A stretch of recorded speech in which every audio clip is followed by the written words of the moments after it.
Bienvenidos al webinar del capítulo 4 del BPM-SBOC, Análisis de Procesos, a cargo de Augusto Miyagi. Bien, un poco del brief de Augusto. Él es certificado internacional CBPP por la ABPP Internacional, certificado OMG OCEP 2, y es Scrum Fundamental certificado.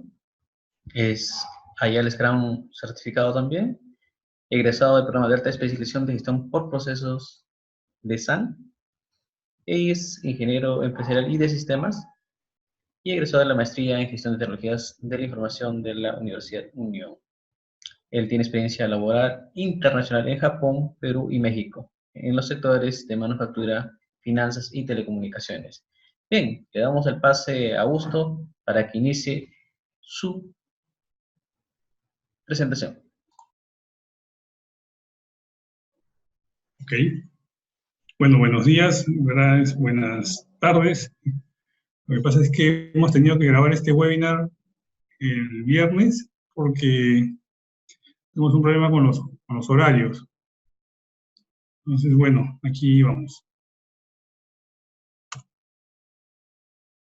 El capítulo de análisis de procesos del BPM-SBOC trata básicamente de lo que es el modelo ASIS, o sea, el modelo de procesos, cómo está ahora. Es básicamente eso, todo lo que es análisis en el BPM-SBOC capítulo 4 se refiere a lo que es el modelo ASIS. Para poner un poco en contexto lo que es procesos, ¿no? Un pequeño recordaris. Un proceso, según el BPM-SBOC, es una serie de tareas o actividades interrelacionadas con un fin en particular. Otra definición también que podemos encontrar en el BPM-SBOC, pero ya como proceso de negocio, se define como un trabajo punta a punta que entrega un producto o resultado. Este proceso punta a punta puede cruzar áreas funcionales, inclusive múltiples organizaciones. Es decir, un proceso no solamente se queda dentro de los límites de la empresa, sino que también puede inclusive pasar por múltiples organizaciones. Es en el caso cuando se tercerizan algunas actividades. Otra definición que he encontrado en varios eventos que he comenzado a ver últimamente, es una redefinición de procesos de negocios, que me pareció muy interesante. Procesos de negocio definen cómo los recursos de su organización funcionan para obtener los resultados que los clientes necesitan. Esta definición me parece mucho más interesante que las anteriores. Es una definición de Rafael Bortolini, de SML Brasil, una consultora brasileña. Y me parece muy interesante porque aquí menciona todos los recursos de la organización. No solamente los procesos y no solamente las actividades. Y es muy interesante porque nosotros desde la ABPMP es lo que nosotros difundimos. O sea, los procesos no solamente es mapear las actividades, sino también mapear todos los recursos de la organización que van a estar involucrados en el proceso en sí. Por ejemplo, en este gráfico que tenemos a la izquierda, vemos cómo se nos está el proceso modelado en alto nivel descriptivo, pero también tenemos en cuenta la seguridad, qué dispositivo móvil lo va a leer, el ERP o el CRM que está interactuando, y por debajo las áreas funcionales o las funciones de soporte, ¿sí?, que van a, valga la redundancia, soportar al proceso principal.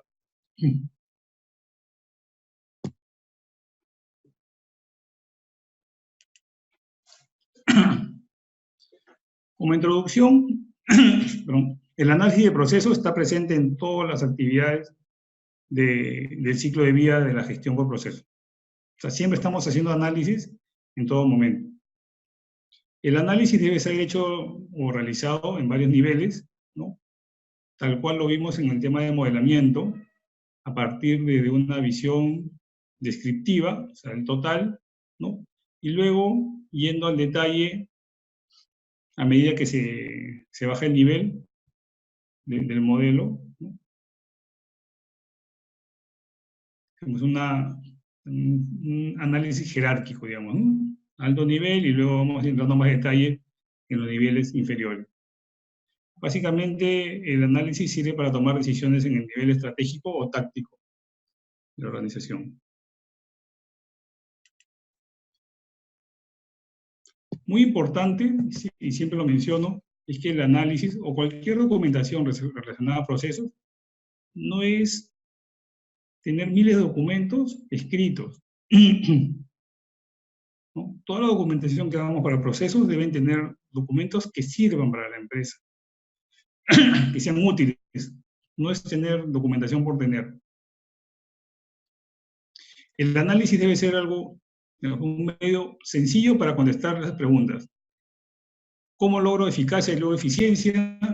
¿Qué problemas existen en cada área? Y la solución a los problemas pueden tener una solución total, parcial, y cuánto tiempo nos demoraríamos en implementarla. Son preguntas sencillas que debe responder cualquier análisis de proceso. ¿Qué cosa es análisis? Para definir un nuevo proceso, actualizar uno existente, ¿no? Lo primero que se debe hacer es crear un modelo ASIS, o sea, el estado actual del proceso, para poder tener una línea base a partir del cual podamos luego definir cuáles son los cambios o las mejoras que se van a hacer. Eso es básicamente el análisis del proceso.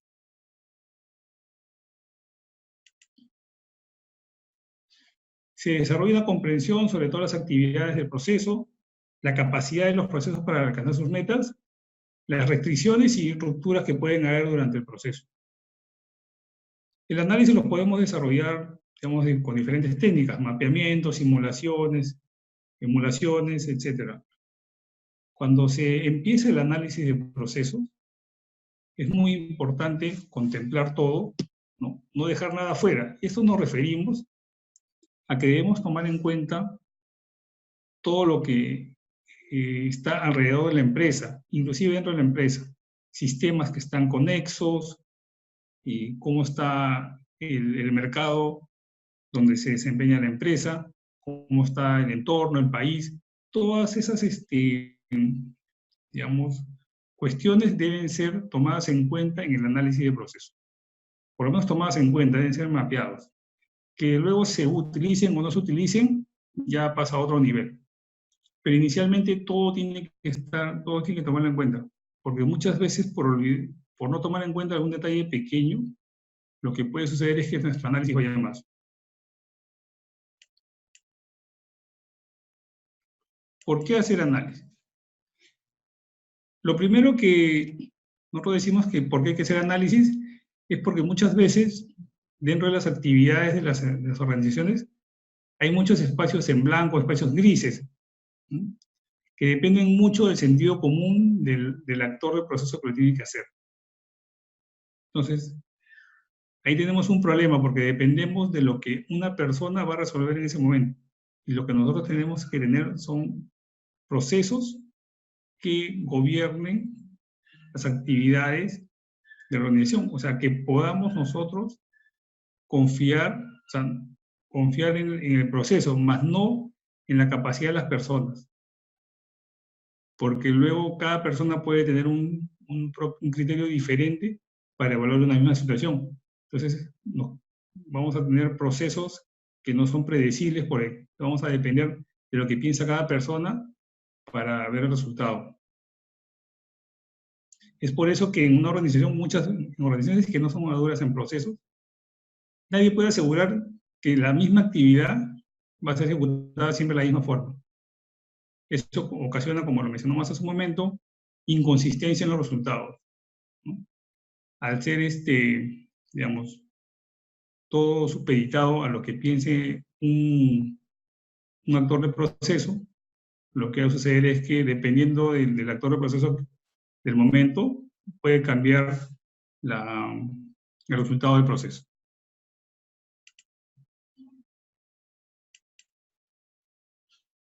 Tenemos que hacer Análisis de procesos para validar cómo los procesos están operando en ese momento. El principal beneficio es que al hacer un análisis de procesos donde involucremos a todos los actores del proceso, vamos a tener el beneficio del entendimiento común. O sea, todas las personas que participan en ese proceso van a poder entender lo que está pasando o lo que están haciendo en ese proceso. Cuáles son las actividades predecesoras, cuáles son las posteriores, y a partir de eso van a poder generar sinergias, ¿no? Y darse cuenta en qué momento están haciendo una actividad que perjudica a una actividad posterior a la de ellos. Con eso podemos lograr fácilmente estandarización de reglas, estandarización del flujo de trabajo, bueno, etc.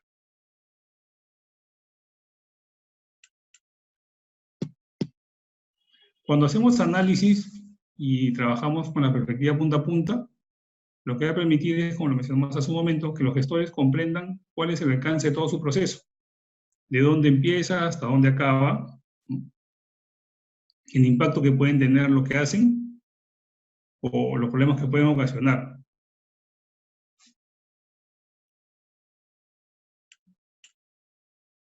¿Cuándo se deben hacer análisis de proceso? Se deben hacer análisis de proceso porque existen desvíos en el funcionamiento de los procesos. O sea, el proceso está destinado a generar una cantidad X de productos o servicios y por alguna situación no lo está cumpliendo. Entonces, ahí hay que hacer un análisis para determinar por qué la brecha. Yo les mencionaría como un tip que no siempre, o sea, siempre hacemos análisis cuando la brecha está negativa, o sea, cuando el proceso está yendo mal. Pero muchas veces hay que hacer análisis también cuando el proceso va muy bien.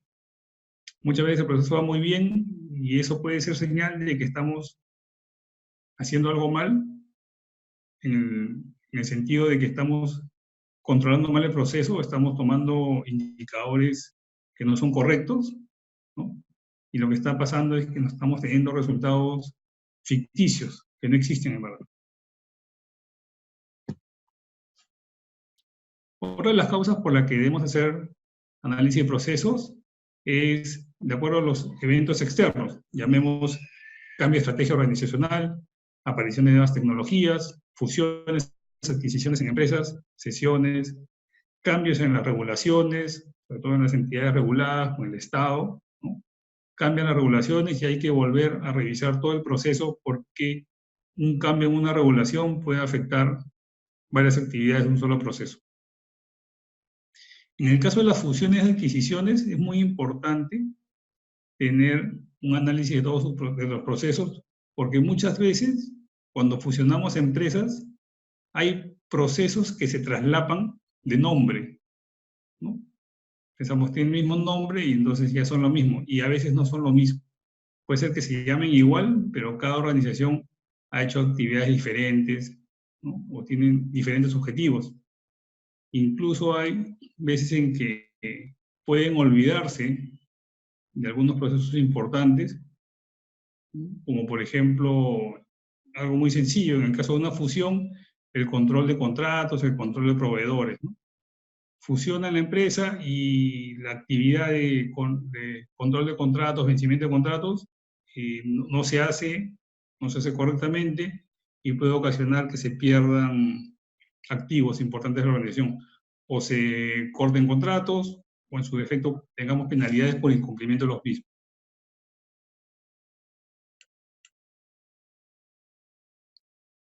Para hacer un análisis, normalmente tenemos que empezar a priorizar qué tipo de procesos vamos a realizar.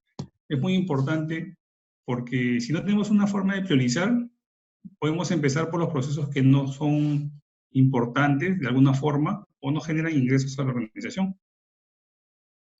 El ejemplo de criterios es empezar por los procesos primarios, los que dan más rentabilidad, luego los procesos de soporte y finalmente aquellos que tienen un mal desempeño, ¿no? Se están extendiendo mal.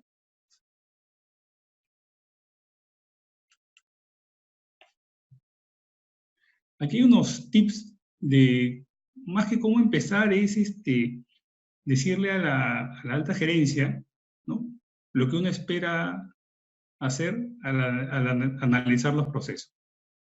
Lo que normalmente uno dice es, ya, vamos a analizar todos los procesos de la organización. Eso para el gerente le suena solamente a gasto, ¿no? Pero si nosotros le decimos, vamos a analizar los procesos que desconocemos y donde tenemos oportunidades de tener ganancias, ya el mensaje cambia, porque no es un gasto, sino es una oportunidad de ganancias. Pedir presupuesto para mapear todos los procesos. Deberíamos cambiarlo por, necesito presupuesto para el proyecto de mejora de los procesos A, B y C, que van a tener un ROI de, no sé, 10, 15, 20%. O sea, es muy parecido, o sea, en ambos casos es muy parecido a lo que se va a hacer, ¿no? Pero lo que estamos viendo es que estamos incluyendo el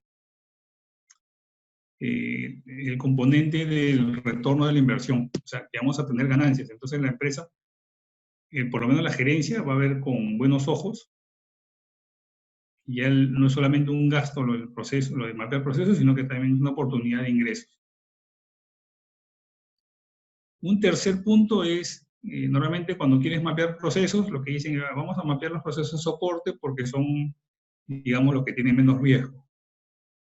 Sí, son los que tienen menos riesgo, pero al no ser core, no son tan importantes porque no generan ingresos para la organización. Entonces, quizás lo que deberíamos hacer es empezar por los procesos core, ¿no? Para que a partir de esos se generen más ingresos para la organización.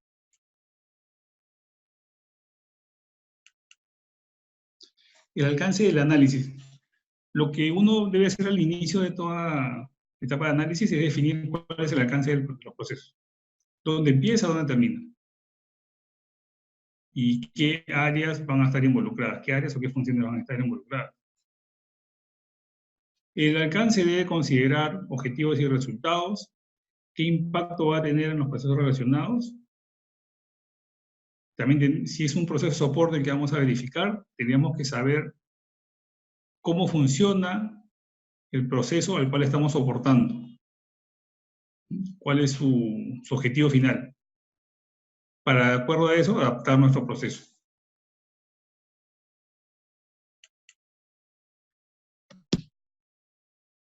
El alcance del proceso, en el alcance del proceso hay que tener mucho cuidado. Muchas veces comenzamos a analizar, sobreanalizar, seguir analizando, y al final nos quedamos todo el tiempo analizando el proceso. Eso lo llamamos parálisis por análisis. O sea, al final no entregamos nada y seguimos dándole vueltas a la misma. Eso también pasa mucho con la gente de Business Intelligence, que comienza a revisar datos, datos, datos, y al final no logra un objetivo para la organización. En el alcance del análisis también tenemos que entrevistar a muchas personas para saber cuál es el alcance del proceso. Si entrevistamos solamente a 2 personas, quizás el alcance sean 5 actividades, ¿no? Pero si entrevistamos a 6, 7, a todos los que están, y ahí tenemos que ver el proceso punto a punto, o sea, de dónde a dónde vamos a ver, quizás el alcance cambie. Al igual que los modelamientos que hicimos en el webinar pasado, que hablábamos de modelamiento jerárquico, ¿no? El análisis también se puede hacer de la misma forma, dividir los procesos en subprocesos para de esa forma facilitar el entendimiento.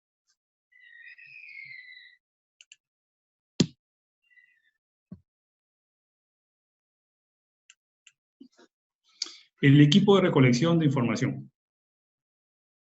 Lo primero, para cualquier análisis de procesos punta a punta, si nosotros decimos que los procesos punta a punta cruzan horizontalmente la organización y pasan por varias áreas funcionales, lo que necesitamos para un equipo de análisis de procesos es un equipo multidisciplinario. O sea, no podemos trabajar con una sola área que defina desde su cubículo cómo va a funcionar el proceso. El equipo tiene que ser multidisciplinario. Al tener un equipo multidisciplinario que participe en el análisis de proceso, lo que vamos a tener como beneficio es que no se sospeche la calidad de la información. al estar todos comprometidos y haber participado, entonces no va a haber ese problema. La información no va a faltar y es muy importante que se va a tener por lo menos una visión consensuada, ¿no?, de lo que es el negocio. Para los cargos, también es importante nombrar los cargos en el análisis de procesos, ¿no? Un gerente, un analista, un especialista funcional, etc.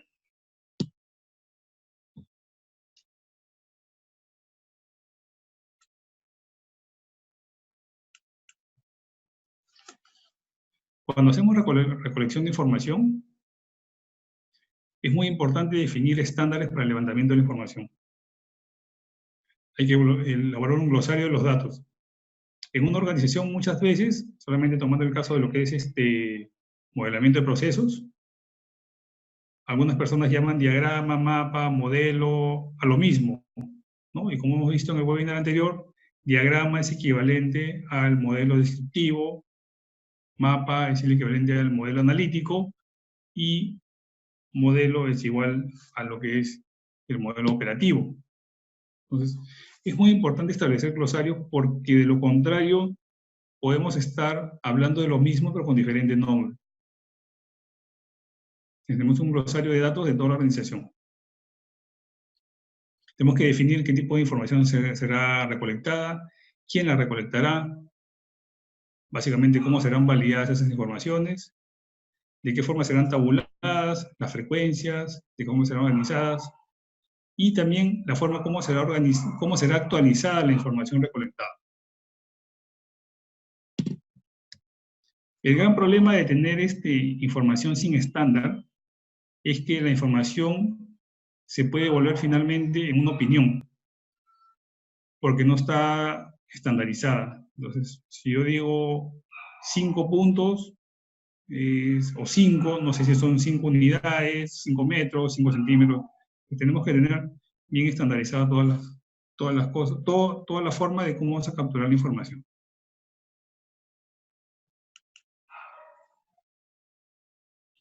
Para obtener la información, el PPMSU habla de 3 tipos, que son la entrevista, donde hablamos con todos los actores del proceso, entrevistas face to face. Podemos hacer observación directa de cómo se está haciendo el trabajo, observando, ¿no? O luego investigando. Investigando es tomar cualquier información que exista en, digamos, o manuales, legislación, ¿no? Inclusive verificar los códigos fuente de los sistemas de información. También ayuda bastante porque hay mucha información escondida ahí. Otro punto que no está mencionado exactamente en el BPMSU, pero sí es una buena práctica, es hacer Gemba. Gemba es parte de la filosofía Kaizen y se basa en que todas las respuestas a los problemas van a ser resueltas y superadas en el lugar donde ocurre el trabajo. O sea, si uno quiere saber cómo corregir un problema de, digamos, recepción de enfermos en una clínica, tiene que ir a la oficina o al lugar de triaje para darse cuenta cuáles son los problemas, tiene que ir a la oficina de admisión principal o a la entrada para darse cuenta cuáles son los problemas y a partir de ellos, a partir de ese resultado, comenzar a esbozar alguna solución. Otro ejemplo que podemos dar es si uno quiere verificar cómo mejorar el tema del flujo de las personas en las estaciones de tren eléctrico. Una solución muy sencilla es subir al tren eléctrico en la hora punta. En ese momento uno va a darse cuenta de lo que pasa el usuario. Igual puede estar dentro de la ventanilla, pero trabajando como la persona que expende los boletos en el tren eléctrico. Bueno, expende más que nada es cargar las tarjetas en el tren eléctrico. En una hora punta, para ver cuáles son las dificultades, ¿no? Es bien diferente cuando uno desde el gabinete dice, el tiempo aceptable de respuesta del sistema es medio minuto. Sí, pero en gabinete puede ser medio minuto. Pero cuando estamos con una cola de 50 personas pugnando para entrar al tren eléctrico, 5 segundos, 10 segundos, y es bastante. Entonces, Gemba es una opción que no está dentro del BPMSbook, pero lo recomendamos porque es una de las formas como hacen análisis en Kaizen, ¿no? En Japón.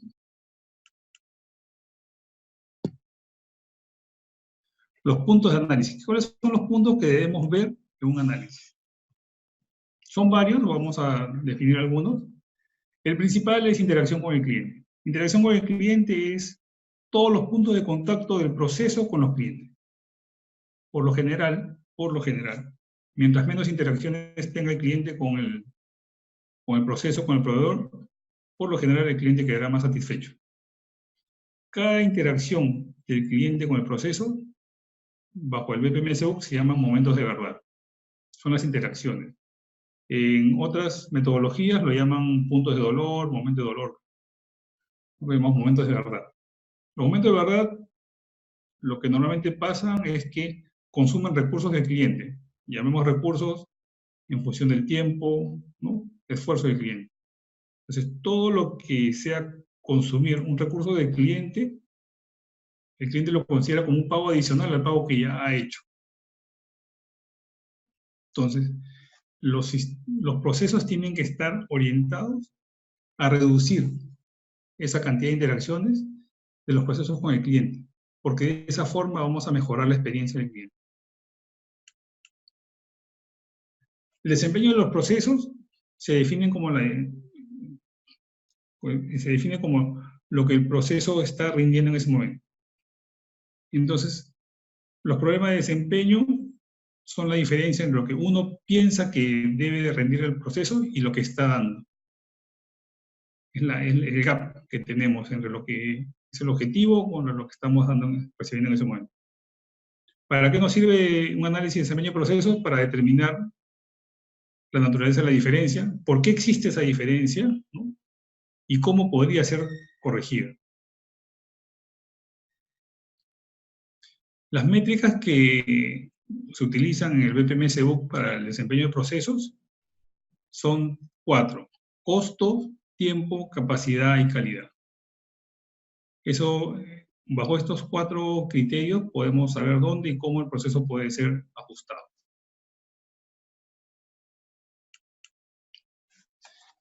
Handoff son otros los puntos que tenemos que tener en cuenta al momento de analizar el proceso. Los handoffs son aquellos pases de información de área a área. Normalmente cuando la información fluye dentro de una misma área, no hay problemas porque todos trabajan bajo esa misma área. Pero cuando la información pasa de una a otra, es donde tenemos los problemas.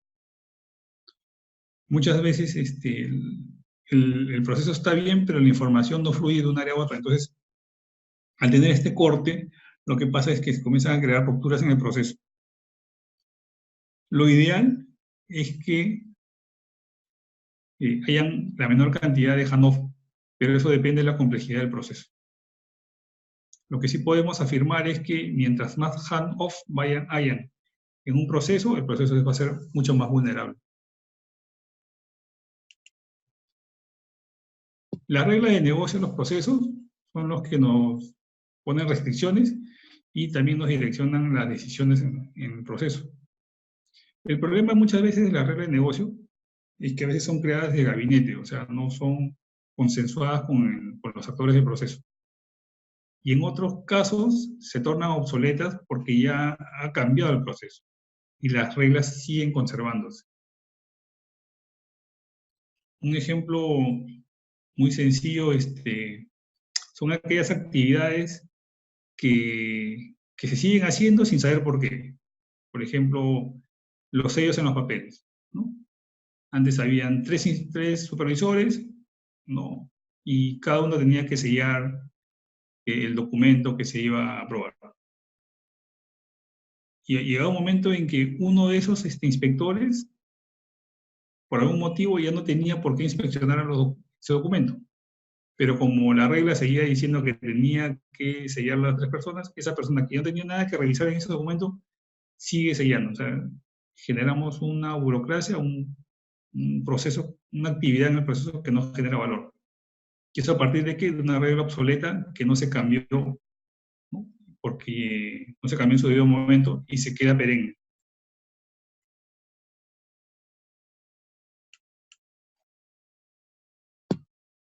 Tenemos que hacer un análisis de la capacidad de los procesos para saber cuáles son los límites de los procesos. Muchas veces, y esto es muy común, que no sabemos cuál es la capacidad del proceso. Entonces, ¿qué es lo que sucede? Que si, por ejemplo, tenemos nosotros la capacidad de atender, por ejemplo, 100 expedientes al día, ¿no? Como proceso, nuestra capacidad es 100 expedientes al día. ¿Qué resulta? Que nuestra demanda de un día para otro sube de 80 a 200. Entonces, de pasar de tener una capacidad de atención del 80%, pasamos a una de menos 100%. Nos están pidiendo el doble de la capacidad y el proceso no tiene capacidad para poder atender ese requerimiento. Entonces, en ese momento tenemos que analizar y ver cuál es el cuello de botella, qué actividad es la que nos está dando el cuello de botella. Y a partir de eso, subirle esa restricción para que el proceso total pueda tener esas 200 expedientes al día, ¿no? O imprimir. Si no tenemos una impresora, lo máximo que podemos imprimir es un documento a la vez. Si necesitamos imprimir 3 o 4, debemos tener 3 o 4 impresoras. Así de sencillo.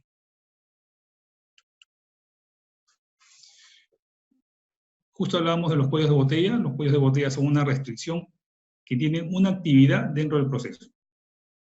Siempre el proceso va a correr a la velocidad o a la capacidad de su actividad más lenta o que genere menos productos, ¿no?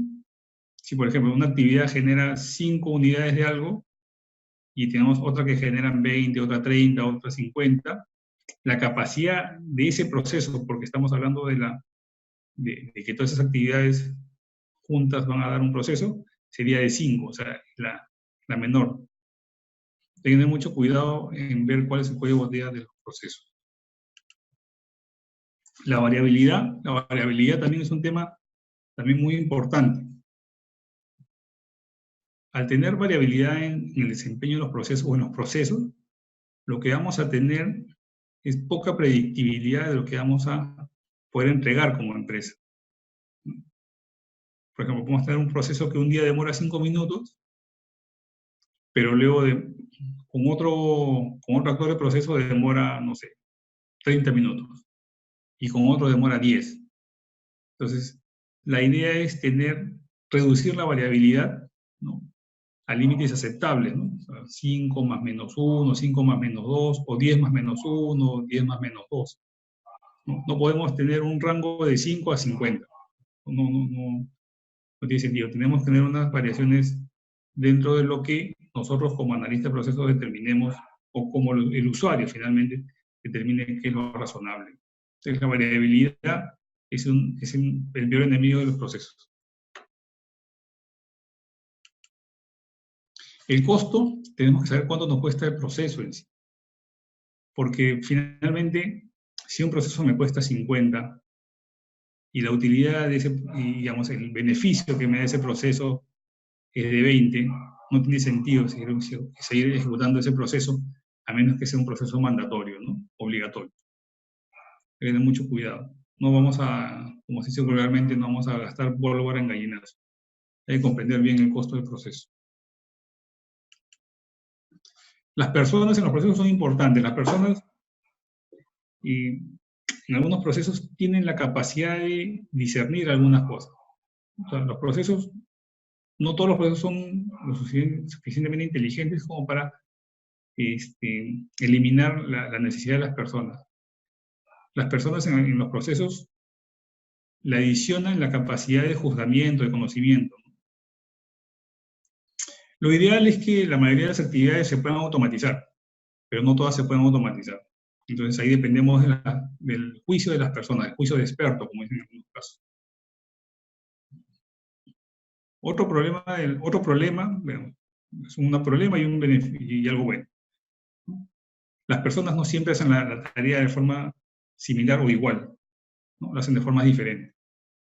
Pero también hay personas que compensan deficiencias del proceso, ¿no? Obviamente usan, no sé, en el caso de usan Excel, usan PowerPoint, lo que sea, cualquier herramienta adicional ofimática que pueden hacer que el proceso mejore. El problema va a estar que cuando esas personas no estén, el proceso va a seguir siendo deficiente.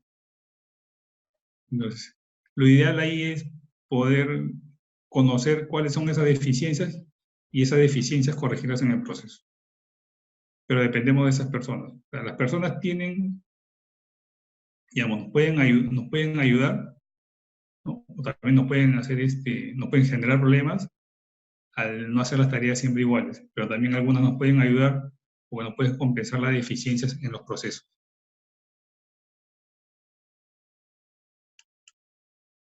Los controles de procesos son aquellos controles que se aplican a las empresas que son reguladas, ¿no? O legales, reguladas en el sentido que están supervisadas por algún ente de gobierno, ¿no?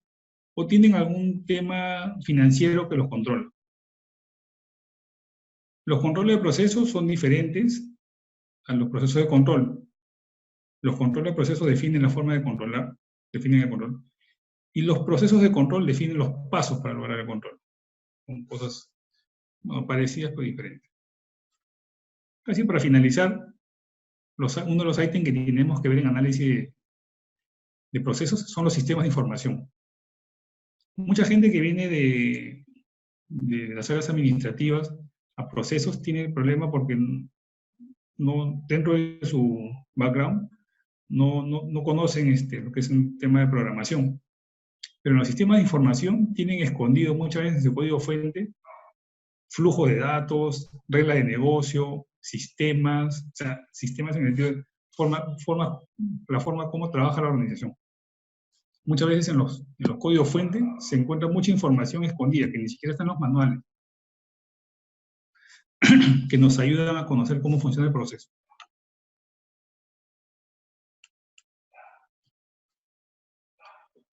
Algunas consideraciones para que un proyecto de análisis de proceso vaya bien. Liderazgo ejecutivo es básico. Si no tenemos el apoyo de alta gerencia, si el sponsor de alta gerencia, es muy difícil que cualquier proyecto, no solamente de análisis, cualquier proyecto no vaya bien. Una de las consideraciones que tenemos que ver cuando hacemos análisis de procesos es detectar cuáles son los quick wins, porque los quick wins pueden ser inmediatamente capitalizables por la empresa, con lo cual reforzaríamos el apoyo de la alta gerencia. O sea, hay que tener el apoyo de la alta gerencia, pero también hay que tratar de buscar quick wins que nos ayuden a que ese liderazgo, ese apoyo de la alta gerencia sea reforzado, ¿no? Segundo punto importante, la madurez de la organización. Tenemos que conocer cómo está la organización, en qué nivel de madurez está. Muchas veces creemos que la organización está en un nivel de madurez y no está en ese nivel, está muy debajo. Entonces, cualquier análisis que hagamos va a ir mal porque vamos a tener supuestos errados. La tercera consideración es evitar diseñar soluciones durante el análisis. Eso se refiere a que estamos tomando el análisis del ASIS actual y ya comenzamos a meterle mejoras en el modelo ASIS, que no son reales. Las soluciones se van a implementar después, las mejoras se van a implementar después. Lo que uno hace en el análisis es determinar cuál es el estado actual del proceso. Esto se contradice un poco con lo que son quick wins, ¿no? Pero lo que tenemos que hacer cuando detectamos un quick win es aplicarlo rápidamente. Pero ojo que el quick win debe ser algo sencillo y de alto impacto, pero que solamente aplique a principios de mejora de eficiencia en las actividades. Yo básicamente les aconsejaría que vean la metodología 5S, ¿no? De ordenar, separar, ordenar, CERI, CETOM, CESO, limpiar, estandarizar y disciplina. O sea, son principios que aplican y que pueden mejorar cualquier actividad en un proceso rápidamente. Ese tipo de detalles podríamos aplicarlos como quick win. Pero no es la idea en este punto desarrollar la solución, digamos, de mejora de todo el proceso. Buscar quick win se basan en principios que ayuden a mejorar la eficiencia de un proceso.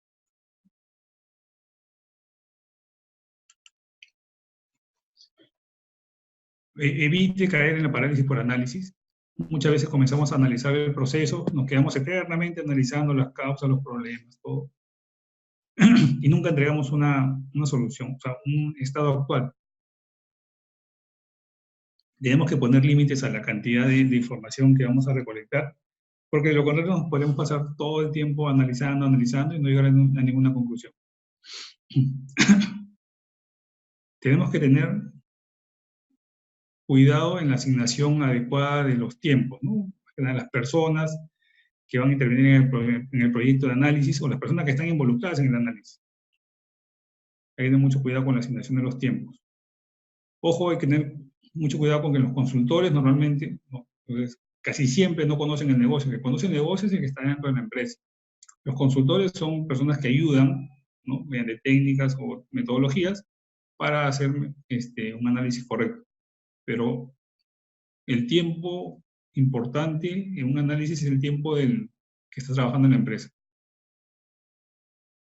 Otro aspecto muy importante es lo que siempre hablamos del primer webinar, que es el enfoque en el cliente, ¿no? El enfoque en el cliente hablamos del cliente que es externo, el cliente que está fuera de la organización. Los que están dentro de la organización, como hemos dicho, son actores de proceso.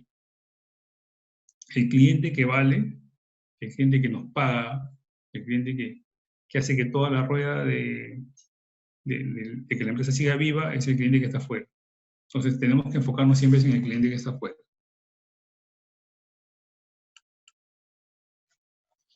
Y finalmente, tenemos que entender la cultura organizacional. Todo el análisis tiene que estar basado en hechos. Hay que evitar buscar culpables, siempre tratar de exponer la información tal cual. Vamos a tener que saber detectar la resistencia, la resistencia al cambio, ¿no? Mucha gente puede considerar que al hacer análisis estamos criticando, estamos mal calificándolo de forma negativa, ¿no? Entonces, hay que tener mucho cuidado con la resistencia potencial de algunos miembros de la organización. Y aquí, como resumen de lo que estamos hablando hace un momento, hablamos de soporte y empoderamiento directo del liderazgo ejecutivo, ¿no? Tener siempre foco del cliente, la visión de fuera para adentro, la visión siempre de fuera para adentro del cliente. Tenemos que entender la madurez de la organización. Hablamos de los tiempos, ¿no? Acá hablamos de una colocación apropiada de recursos. Cuando hablamos de recursos, hablamos de de personas, computadoras, etcétera, ¿no?, para el proyecto de análisis. Y finalmente, entender muy bien lo que es la cultura de la empresa.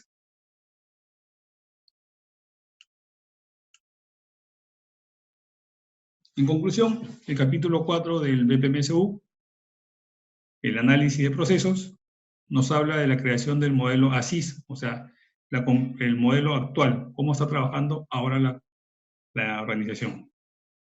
Hay varias técnicas, metodologías, buenas prácticas sugeridas. Se mencionaron algunos puntos que debemos tomar en cuenta al hacer análisis. El equipo debe documentar cómo está trabajando la organización en base a modelos y otros documentos, pero siempre deben generar valor para la organización. No podemos entregar modelos, digamos, planos o modelos que no sirvan, modelos que sirvan, que se usen, que puedan servir. Y normalmente debería acabar esto en una propuesta de mejora que debería terminar digamos, en la época que vivimos ahorita. Si un proyecto de mejora no termina en un sistema o en un software ejecutable De verdad que no es un poco raro. No digo que no exista, pero casi todos los proyectos de mejora que nacen a partir de un análisis deberían terminar en un programa, en un sistema.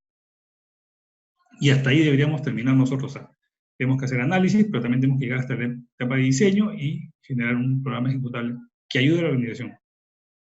Ese es el documento que deberíamos entregar nosotros.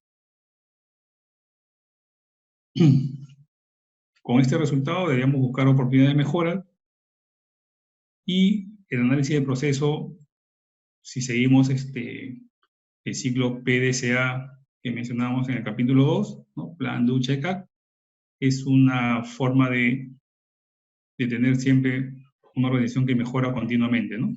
Hacer análisis todo el tiempo, luego planificamos, Plan, Do, hacemos, y volvemos a revisar y nuevamente analizamos. Bueno, ese es todo. Muchas gracias.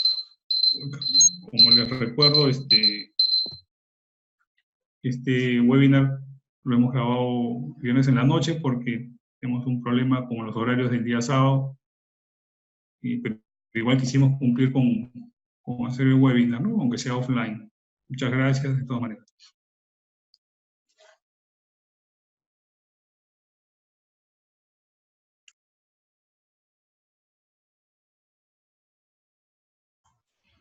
Muy bien, muchas gracias, Augusto. Bien, nos despedimos sin antes recordarles que tenemos para este 16 de octubre nuestro cuarto BPP Night. Y para el 16 de noviembre están invitados para el primer BPM Day, que es el primer congreso de gestión por procesos de negocio que se va a realizar en nuestro territorio, en el cual se va a dar tanto experiencias nacionales como internacionales, que sería, les va a sumar a ustedes mucha experiencia y sobre todo una forma nueva de visualizar todo lo que es BPM. No sé si Augusto tendrás tus últimas palabras ya para despedirnos. Te doy el pase y conmigo será hasta la próxima. Gracias.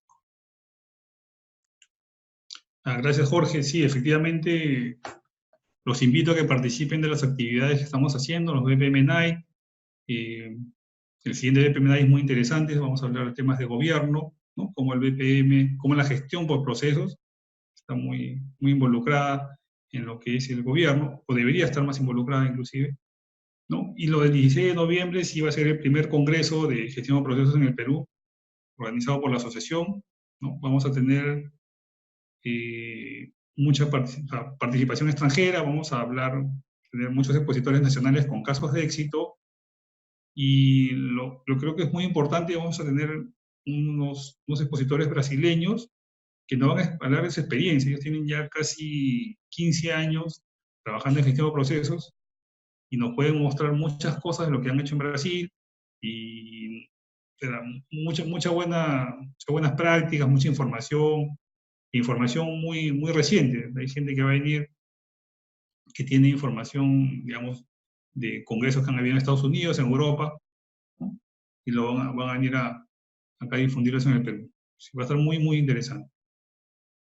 Esto, conmigo sería todo. Muchas gracias y los esperamos en los siguientes eventos.